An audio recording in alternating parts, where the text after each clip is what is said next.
नमस्कार दोस्तों, India speaks daily में आपका बहुत स्वागत है।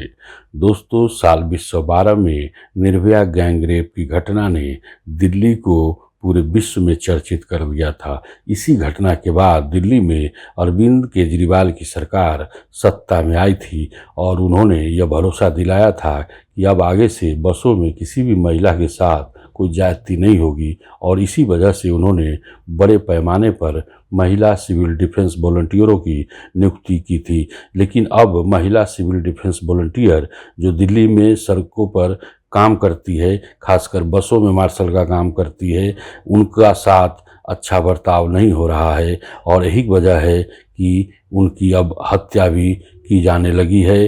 पिछले दिनों 2 घटना ऐसे हुए जो कहीं ना कहीं से ऐसा लगता है कि महिला सिविल डिफेंस वॉलंटियर जिनकी सिर पर जिम्मेवारी दूसरों को सुरक्षा देना है, वह खुद ही अब असुरक्षित हो गई हैं। अभी आपको जो घटना मैं बताने जा रहा हूँ, उसके पहले घटना में एक राबिया नाम की महिला है जो सिविल डिफेंस वॉलंटियर का काम करती है। काम करने के दौरान ही उसका मोहम्मद निजामुद्दीन नाम के एक युवक से परिचय हुआ। वह भी महिला राबिया खान की तरह सिविल डिफेंस का काम करता है। दोनों की मुलाकात इस तरह प्रगाढ़ हुई कि दोनों ने इसी साल जून महीने में शादी कर ली। लेकिन जब शादी हो गई राबिया की, तो मोहम्मद निजामुद्दीन को यह बिल्कुल पसंद नहीं था कि राबिया दूसरे लोगों से बातचीत करे और वह इस बात को लेकर उसके चरित्र पर भी शक करने लगा।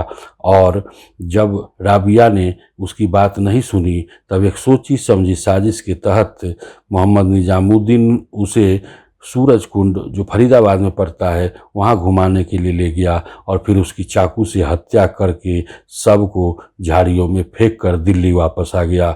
दिल्ली आने के बाद उसे रात भर नींद नहीं आई और सुबह में उसने आत्मसमर्पण करने का फैसला किया। उसे लगा कि वह आज ना कल पकड़ा जाएगा, इस वजह से उसने पूरी बात कालिंदी कुंज थाने को बताई, जिसके बाद उसे गिरफ्तार किया गया और उसके निशानदेही पर फरीदाबाद से राबिया का शव बरामद किया गया।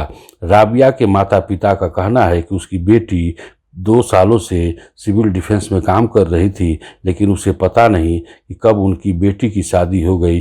उन्होंने अपना दामाद निजामुद्दीन को मानने से भी इनकार किया है। उसका कहना है कि उनकी बेटी की धोखे से हत्या कर दी गई। सिर्फ यही एक घटना नहीं है, पिछले दिनों बादली थाना इलाके में इसी तरह एक आरुषि नाम की लड़की जो फैशन डिजाइनिंग की कोर्स किए जाने के साथ साथ महिला सिविल डिफेंस वॉलंटियर दिल्ली में तैनात थी, उसकी तैनाती बसों में थी और वह एक बहुत ही मेधावी लड़की थी। उसकी जो दोस्ती कुछ दिनों पहले एक आमिर खान नाम के व्यक्ति से हो गई और आमिर खान पर आरोप था उसके परिजनों का कि वह पिछले कुछ दिनों से आरुषि पर शादी के लिए दबाव दे रहा था, उसका धर्म परिवर्तन करने के लिए बोल रहा था। और जब आरुषि ने यह बात नहीं स्वीकार की, तब उसकी गला दबाकर हत्या कर सबको फेंक दिया गया था। इस बात को लेकर जो आरुषि के परिजन हैं, उन्होंने काफ़ी बवाल काटा था, पुलिस प्रशासन पर दबाव दिया था, तब जाके आमिर खान को